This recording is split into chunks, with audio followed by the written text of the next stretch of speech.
Hey, what's going on, everybody? It's Wilhelm Scream, and welcome back to another day in Destiny 2 for some more Destiny 2 news and Beyond Light 30th Anniversary Edition Intel. And in today's video, I'm going to be taking you through the new dungeon with a new name that I am bound to mispronounce at least once in this video, the Grasp of AVARICE. Got it right the first time. I'll be showing you some new fun glitches that will allow you to get some easy loot from this dungeon solo, as well as a few other tricks that might save you on time for a possible solo flawless run. So as you can see here, I'm actually making my way through the Sparrow section with no enemies. That's because they haven't loaded in, because I have actually skipped several sections of this dungeon at this point, and I'm just going to go get some free loot. You can go and get this one secret chest after this particular section once you hit the giant geode. Some people might have actually missed this if you haven't run this dungeon a lot over the past week. But it is there. You can go in and get this free on all 3 characters using this method. If doing the dungeon is just too much of a thing, you have a hard time finding a group, or just working with a group of people you don't know is a little bit intimidating. I know what that feels like. So at this, you can at least get yourself some free loot solo. Now, how did I actually get here? Well, let's start it off. First thing you're going to want to do is, of course, load into the dungeon. Make your way over the fence in the back. Now, there's actually 2 ways out of the map here, but this is probably the easiest. This is like the one step. There's another place that you could glitch out on the opposite side of the map, but it takes a little bit more time to navigate your way through the underside. This is pretty easy. All you have to do is sort of float through that one little crack in the wall, and then there's actually like a very thin edge that you can land on. Make your way through this area. You can kind of keep your bearings by certain rocks. There's like a little flat plane there. But then once you hit that ledge, jump right down onto this rock. Fall down and continue forward, because there can be a soft kill barrier here if you take a little bit too much time, and then just hold the edge as you walk around this corner. You'll sort of be pushed in the direction.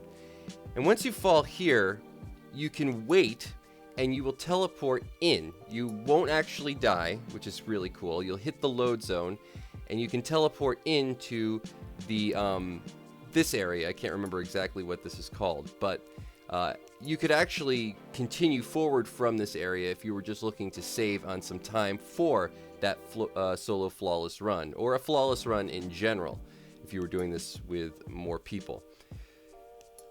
So that'll let you skip forward. Don't activate the trapdoors like I did and get spikes. Or you could use the same method, and if you just do a slight change, where instead of when you hit that one load zone, instead of just kind of waiting there for a second or approaching it slowly, which will teleport you inside, if you just kind of slide through it, you can actually continue outside of the map and get even further into the dungeon. So I'll show you that method now. Again, using that same over the fence, down and under technique, we're going to go the exact same route, make our way down onto this ledge. The trick is to fall sort of fast enough, like kind of fall down and then move forward, I think. Make your way down onto this water area.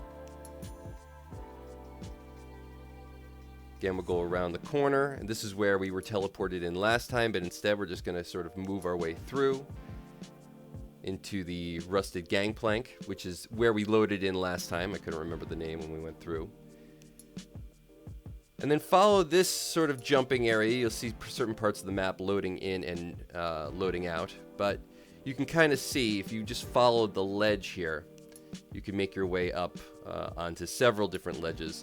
Do be careful. If you kind of push a little too close to the wall, you can actually die from like soft kill barriers that seem to be like right up against where the out of map walls are, especially when you hit these water areas. But for the most part, you'll just respawn outside of the map, probably on the last spot that you were sustained, like, so the last spot that you were standing in one spot for more than 10 seconds is how it usually works.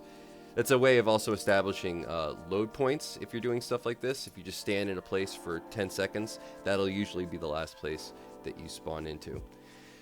But you see, now we're just outside of the map, and we're going to make our way up as high as we can. Just that'll make other jumps a little bit easier. There are turn-back barriers when you go up too high. But then we'll just traverse along the side. I was doing this on a Warlock, with heat rising really makes this a lot easier, but Titans shouldn't have too much trouble. And there is a lot of stuff to clamber on, even for a hunter. So if you're using stompies and a sword, you can probably get most of the same places that we're going. This would be a long jump that I do it on a Warlock, but you could actually just make your way to the left here, and you can see you can traverse around on a hunter as well. But again, just try to get up as high as you can, just because that makes it a little bit easier. If you drop or sort of miss a jump, you'll probably be able to land on something else rather than just falling off the map. You can always use those, like I said, staying in 10 seconds, sustained in 10 seconds to establish spawn points. I would suggest hitting a public event flag before you actually drop in, just to make sure you have full ammo. And come in with a sword, but also bring stasis so that you can get those glacial grenades, because those will be essential at a certain point. Or you can use the grenade launcher, which shoots stasis. I can't remember the name of that at the moment, too. But I do use it in this clip, so I'm sure most people know what I'm talking about. Make your way around this area. It can get a little dark, and there is a few places here where sort of you'll die, or there's soft kill barriers that don't really make a lot of sense for them to be there, but just sort of follow that path and you should be fine. And then once you get here, you'll actually be right before the first boss encounter. You can actually see in, and you can see the elements loading in and out. You're gonna turn to the right here, and again, there's a soft kill barrier above and one directly below you, so you have to sort of glide your way down and around this corner by dropping a little bit. You'll be pushed back a little at first, but if you just kind of hold the left and then drop slightly lower, you can make your way onto this water. And now this is when I'm going to actually use the stasis grenade launcher to actually climb up on the wall to my left.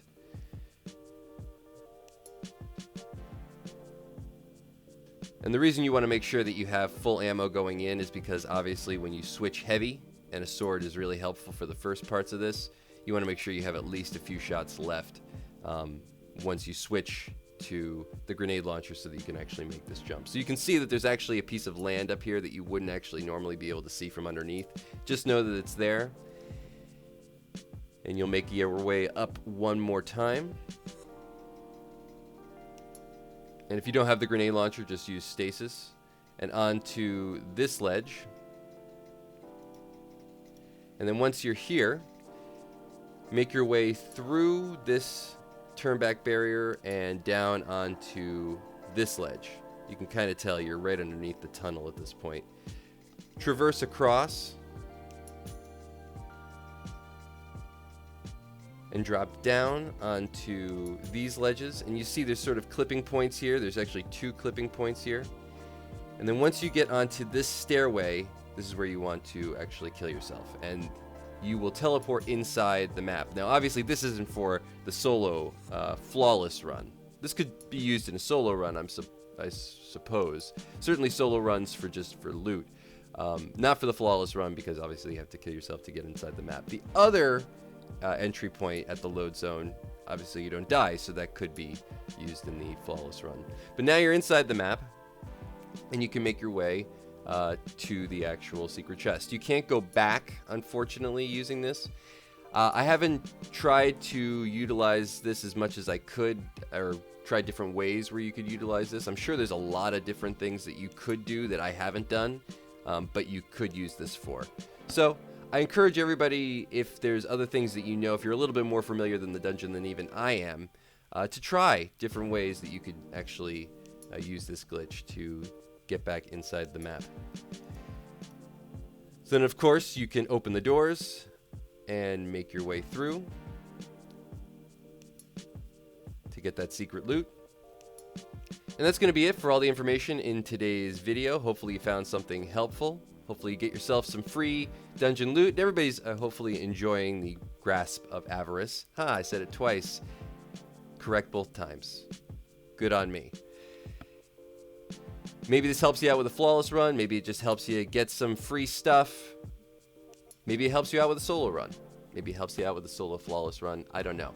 More videos to come on this, though. I found an interesting way where you can actually get a instant free Gallahorn catalyst. Not the actual charging of the catalyst, of course. That's a whole other glitch that we'll cover.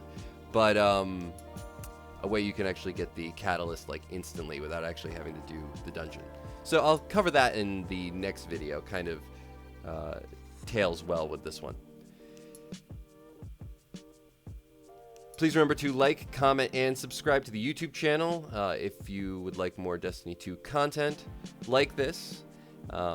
All those things enter you into any future giveaways on the YouTube channel. The next one will be at 55,000 subscribers. We're doing a Witch Queen Deluxe Seasonal Pass. Hopefully we reach 55,000 by the time that launches, so nobody misses out on any of the new content. You can also follow me on Instagram or Twitter. They're linked in the description box down below. That'll give you another entry into that giveaway. And if you've made it this far, please leave a hashtag Beyond Light or a hashtag 30th anniversary in the comment section down below, or a hashtag grasp of avarice in the comment section for another entry into that giveaway for this video. And remember, the secret hashtags I do at the end of every video stack between all videos, so if you haven't done that on a previous piece of content on this channel, you can always go back and of course do it again.